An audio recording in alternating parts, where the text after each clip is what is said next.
You might think you know me, but I've grown up. Whether you've ever had somebody talk to you like you're still the person that you were 20 years ago, or you've caught yourself doing the same thing to somebody you love. Thanks for finding me on Coffee with Dubs, because today we're talking about the versions of people we carry around in our heads and how sometimes those versions are way out of date. Good morning and welcome back to Coffee with Dubs. I notice this most when I'm talking to older family members, on both sides of my family too. There are still some times where I'm viewed as the naive 20-year-old anarchist that I used to be. And to be fair, that guy used to give me plenty of material. I had strong opinions, and I was especially disinterested in hearing why somebody thought I should change course. For a long time, especially when I was bouncing in and out of the workforce trying to make J-Dubs Arts my main thing, I really didn't want to hear people telling me that I needed a backup plan. I wanted the art to work, and anything about stability or planning ahead sounded like somebody telling me I couldn't do what I wanted to do. Looking back now, I understand those conversations a little bit differently. A lot of those people saying things weren't rooting against me. They were worried about me because they cared. Even if concerns sometimes came out sounding like a lecture I had already heard 100 times. The problem is that when a family member has had the same conversation with you for years, it can be hard to notice when you aren't the same person anymore. I mean, I still want J-Dubs Arts to become something bigger. I would love to make a living off my art and have people recognize the work I do. That part of me has not gone anywhere. What has changed is that I understand the reality around the dream a little bit better now.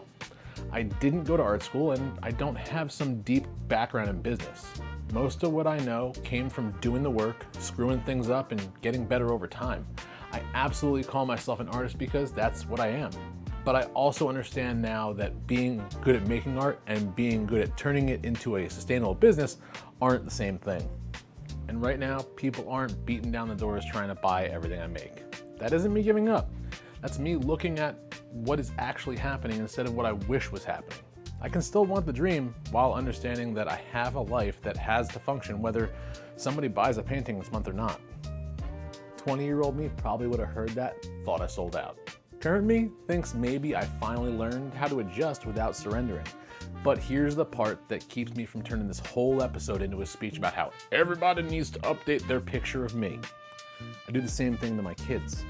They're adults, I know this, but there's still a part of my brain that sees the little boy or little girl I was raising. And sometimes that version shows up before the adult standing in front of me does. So I catch myself worrying about whether they remembered something I think they should know by now. I'll wonder whether they thanked somebody properly or reached out to a family member because it was a birthday. Somewhere inside me, Dad is standing there trying to make sure the basics get covered. And I'm sure there's moments where they're thinking, Dad, I know. Which is probably exactly how I sounded to my own family when I was younger. That realization is a little annoying because apparently life likes to make you understand people by slowly turning you into them. The older I get, the more I can see how easy it is to keep somebody frozen in the version of you knew best. Parents probably feel this more than most. Your kid can be standing right in front of you as a grown adult, and some part of your brain is still remembering when they needed you for almost everything. That memory doesn't disappear because they got older. Families do it to each other too. Maybe you were the irresponsible one when you were younger, so people keep waiting for that version of you to show back up. The role gets assigned early, and sometimes the person changes long before the role does. I think that gets even stronger when you don't see somebody every day. You miss all the little adjustments that happen between conversations. Then you meet the current version of them while still carrying an old instruction manual. That might be why certain family conversations make you feel 20 years old again in about 30 seconds. You walk in as the person you are now, but the old pattern starts playing and suddenly everybody knows their part. Sometimes you even catch yourself responding like the old version of you because the conversation feels so familiar. I don't think the answer is pretending that the past never happened. 20-year-old me was real, and some of the choices I made back then taught me things precisely because they didn't work. My kids were little ones too, and I'm always going to carry those memories because they matter to me. I just don't want memory to get confused with identity.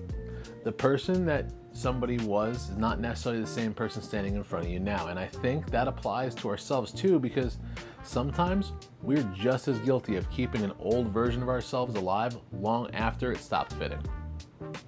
I'm still stubborn. I still want the art to work. I don't really want to lose that part of myself. I just hope that the guy making the decisions now has enough experience around him that he's not making the same mistakes that I was when I was 20.